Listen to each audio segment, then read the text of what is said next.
सुप्रभात विद्यार्थ्यांनो, तुम्हाला आठवत असेल की सुरुवातीला आपण तुमच्या उपयोजित लेखन प्रकाराचा अभ्यास केलेला आहे. या उपयोजित लेखन प्रकारामध्ये आपण निबंध लेखन, पत्रलेखन, कथालेखन कसं लिहायचं याचा अभ्यास केला. हे उदाहरणादाखल आपण अभ्यासलेलं आहे आणि हे तुम्हाला शिकवलं गेलं आहे. त्याच्याच जोडीने तुम्हाला गद्य आकलन किंवा मग उतारा आकलन हाही प्रकार शिकवला गेला होता. या उतारा आकलनामध्ये तुम्हाला अपठित उतारा म्हणजे काय हे शिकवलं गेलं. अपठित उतारा म्हणजे काय, तर एखादा असा उतारा जो तुम्ही कधी वाचला नसेल असा उतारा दिला जातो आणि त्यावर आधारित प्रश्न तुम्हाला विचारले जातात. ज्या प्रश्नांची उत्तरं तुम्ही त्या उतार्यातूनच शोधून लिहितात. आता या भागाचं मग प्रयोजन काय, की हा भाग कशासाठी, तर या भागामध्ये आज आपण पठित उतारा म्हणजे काय हे शिकणार आहोत. पठित उतारा. आता पठित उतारा म्हणजेच तुमच्या पाठ्यपुस्तकामध्ये जे एकूण पाठ दिलेले आहेत त्या एकूण पाठांपैकी एखाद्या पाठातील एखादा परिच्छेद तुम्हाला दिला जातो आणि त्या परिच्छेदावर, त्या उतार्यावर तुम्हाला प्रश्न विचारले जातात. याही प्रश्नांची उत्तरं तुम्हाला त्या उतार्यातूनच शोधून लिहावी लागतात. आता हे जे प्रश्न विचारले जातात हे प्रश्न बहुपर्यायी असतील, वस्तुनिष्ठ स्वरूपाचे असतील. म्हणजेच की या प्रश्न प्रकारांमध्ये तुम्हाला रिकाम्या जागा भरा असा प्रश्न विचारला जाऊ शकतो, नाहीतर मग प्रश्नांची एका शब्दात उत्तरं लिहा असाही विचारला जाईल. नाहीच तर मग फार तर तुम्हाला एका वाक्यात उत्तरं लिहा असाही प्रश्नाचा प्रकार विचारला जाऊ शकतो. शब्दात उत्तर लिहा किंवा मग एका वाक्यात उत्तरं लिहा. याची जेव्हा तुम्ही उत्तरं लिहिणार आहात त्यावेळेला ही उत्तरं परिच्छेदातून लिहित असताना जसंच्या तशीच वाक्य लिहिणं इथे अपेक्षित नसतं. थोडंसं तुम्ही स्वतःच्या शब्दांमध्ये लिहिणं इथे अपेक्षित असतं.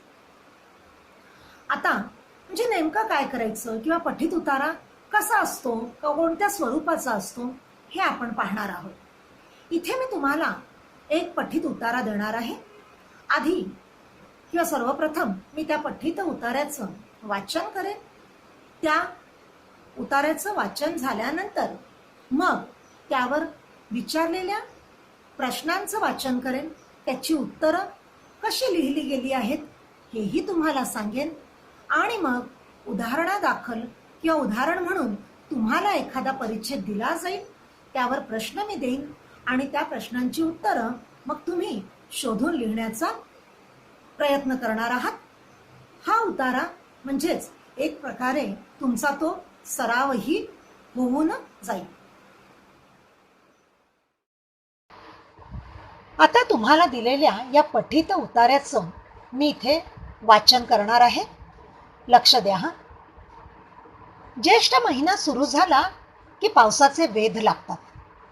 सोसाट्याचा वारा आणि पहिल्या पावसाच्या सरींची वार्ता पसरवणारा मातीचा सुगंध हे अगदी प्रत्येक वर्षी येतच असतं. तरीही ते दरवेळी नवीन वाटतं. बालपणी बेफाम होऊन ये ग सरी माझे मडके भरी च्या तालावर पावसात चिंब चिंब भिजणं आणि त्याबद्दल आई वडिलांकडून पोटभर मार खाणं, आजी आजोबांकडून कागदी होड्या करायला शिकून त्या पावसाच्या पाण्यात सोडण्यासाठी पुन्हा पावसाची आतुरतेने वाट पाहणं, अशा कितीतरी आठवणी घेऊन दरवर्षी पाऊस येत असतो. पण मोठं झाल्यावर इंद्रधनुष्यात उमलणाऱ्या रंगाचे अर्थ उमगू लागतात. बरसण्याचा अर्थ कळू लागतो आणि हुरहुर, तळमळ अशा शब्दांचा थेट प्रत्यय येऊ लागतो. पावसाच्या आगमनाने गतकाळातले ते क्षण पुन्हा जिवंत होतात. डोळ्यांसमोर येऊ लागतात आणि कधीकधी पापण्यांमधून अलगदपणे वाहूनही जातात. मग डोळ्यातला कोणता आणि बाहेरचा कोणता तेच कळत नाही. असं बरंच काही अनुभवायचं असेल तर वरंधा गाठ गाठलाच पाहिजे. इथे तुमचा उतारा संपलेला आहे. म्हणजेच तुम्हाला जो पठित उतारा दिलेला आहे त्याचं मी आत्ता वाचन केलं. या उतार्यावर जे प्रश्न आपण विचारलेले आहेत त्या प्रश्नांकडे आपण जाणार आहोत. बघा तर मग प्रश्न काय विचारले गेले आहेत. या उतार्यावर पहिला प्रश्न विचारलेला आहे, उत्तरांचा योग्य पर्याय निवडून रिकाम्या जागा भरा. म्हणजेच पहिला प्रश्न हा रिकाम्या जागांचा आहे. यामध्ये तुम्हाला एकूण 3 वाक्य दिलेली आहेत आणि त्या 3ही वाक्यांना पर्याय दिलेले आहेत. त्याचबरोबर त्या पर्यायांपैकी उत्तर नेमकं कोणतं आहे हेही मी तुम्हाला सांगितलेलं आहे. बघा, पहिलं वाक्य आहे, डॅश अर्थ कळू लागतो आणि हुरहुर, तळमळ अशा शब्दांचा थेट प्रत्यय येऊ लागतो. पर्याय दिलेले आहेत कोसळण्याचा, बरसण्याचा आणि गर्जण्याचा. तर इथे उत्तर आहे बरसण्याचा. पहिल्या वाक्याचं योग्य पर्याय आहे बरसण्याचा. दुसरं वाक्य आहे, असं बरंच काही अनुभवायचं असेल तर डॅश गाठलाच पाहिजे. हे वाक्य आहे. आता गाळलेल्या जागी आपल्याला नेमकं उत्तर कोणतं लिहायचं आहे यासाठी पर्याय कोणते दिलेले आहेत तर पर्याय आहेत खंडाळा घाट, दुसरा पर्याय आहे घाट आणि तिसरा पर्याय आहे वरंधा घाट. या 3ही पर्यायांपैकी अचूक पर्याय आहे वरंधा घाट. हे झालं तुमचं दुसरं वाक्य. आता तिसरं वाक्य काय विचारलेलं आहे तर अशा कितीतरी डॅश घेऊन दरवर्षी पाऊस येत असतो. पर्याय आहेत मजा, आठवणी आणि गमती. योग्य पर्याय आहे म्हणजेच उत्तर आहे याचं आठवणी. अशी ही 3 वाक्य तुमच्या पहिल्या प्रश्नामध्ये दिलेली आहेत. आता प्रश्न क्रमांक दुसरा नेमका काय आहे त्याकडे आपण वळणार आहोत. इथे प्रश्न दुसरा तुम्हाला दिलेला आहे, खालील प्रश्नांची एका शब्दात उत्तरे लिहा. यामध्ये पहिला प्रश्न विचारला गेला, पावसात चिंब भिजल्यावर कोणाकडून मार खावा लागायचा. पर्याय दिलेले आहेत आजी आजोबांकडून, दादा ताईकडून की मग आई वडिलांकडून. तर या 3 पर्यायांपैकी अचूक पर्याय आहे आई वडिलांकडून. प्रश्न दुसऱ्यामध्येच दुसरा प्रश्न विचारला गेलेला आहे, कोणत्या महिन्यापासून आपल्याला पावसाचे वेध लागतात. यासाठी पर्याय आहेत वैशाख, ज्येष्ठ, आषाढ. या 3ही पर्यायांपैकी अचूक पर्याय आहे ज्येष्ठ. हा झाला तुमचा पठित उतारा आणि या पठित उतार्यावर विचारले गेलेले प्रश्न. विद्यार्थ्यांना नक्कीच तुम्हाला पठित उतारा कसा असेल आणि त्यावर कशा प्रकारचे प्रश्न विचारले गेले आहेत हे समजलं असेलच. आता तुम्हाला एक इथे स्वाध्यायासाठी म्हणा, गृहकार्य म्हणून म्हणा, अजून एक पठित उतारा मी दिलेला आहे. त्या पठित उतार्याचं मी वाचन करेन, प्रश्न वाचून दाखवेन आणि त्या सगळ्या प्रश्नांची उत्तरं तुम्ही शोधून लिहिणार आहात. बघा तर मग तुम्हाला स्वाध्यायासाठी कोणता पठित उतारा दिलेला आहे. खालील पठित उतारा वाचून त्यावर विचारलेल्या प्रश्नांची उत्तरे लिहा. कावळ्या किल्ला तसा बराच मोठा आहे. तो फोडूनच वरंधा घाटाचा शेवटचा टप्पा तयार केला आहे. श्री वाघजाई मंदिराच्या बरोबर वरच्या भागात डोंगर माथ्याजवळ 9 टाक्यांचा समूह आहे. कोणे एकेकाळी तो कावळ्या किल्ल्याचा एक भाग होता. भजी, वडे, चहाच्या टपऱ्यांच्या बाजूने अवघ्या 10-15 मिनिटातच इथं येऊन पोहोचता येतं. पाण्याला जीवन का म्हणतात ते इथं आल्यावर कळतं. काळ्याशार पाषाणात खोदलेली पाण्याची ती टाकी कित्येक वर्षे कित्येकांची तहान भागवत असतील कोण जाणे. ओल्या वाटेने परत जाताना अंगावरचे कपडे हमखास रंगतात, कारण पायवाटच तशी रंगिली आहे. परत एकदा आपण डांबरी रस्त्यावर येतो.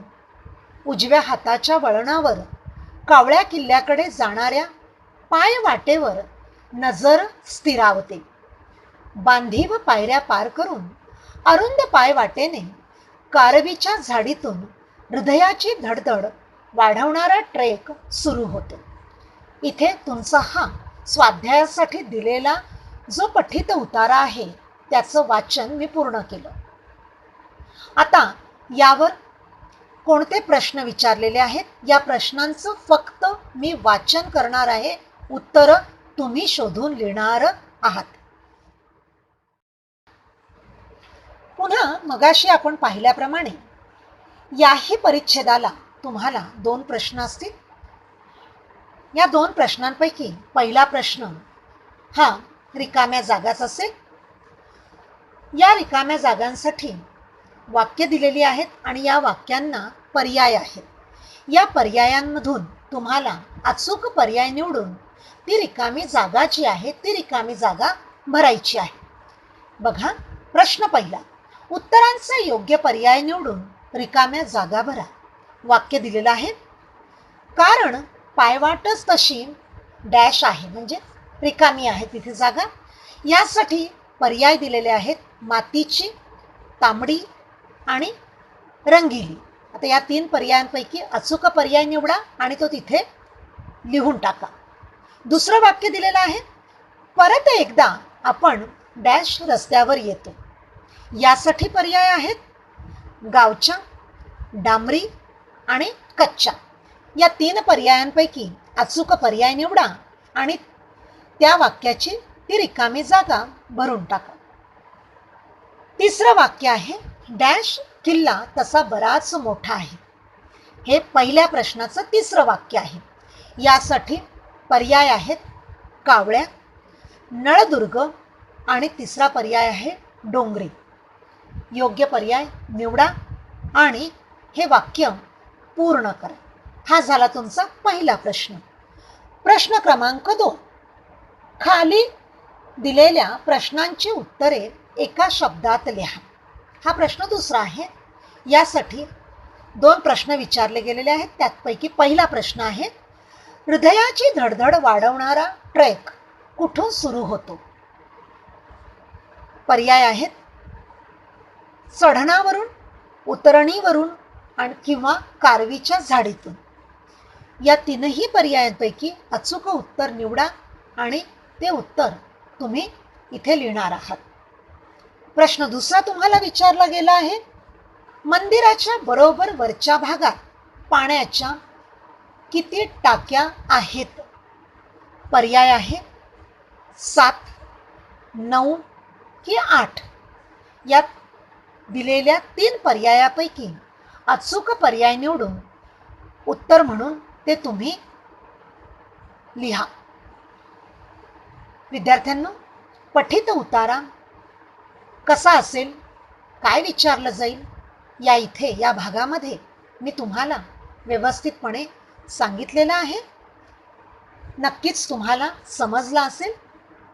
दिलेल्या स्वाध्याय जो आहे तो व्यवस्थित पूर्ण करा, म्हणजे तुम्हाला कसं लिहायचं आहे याचा एक अंदाज नक्कीच येईल.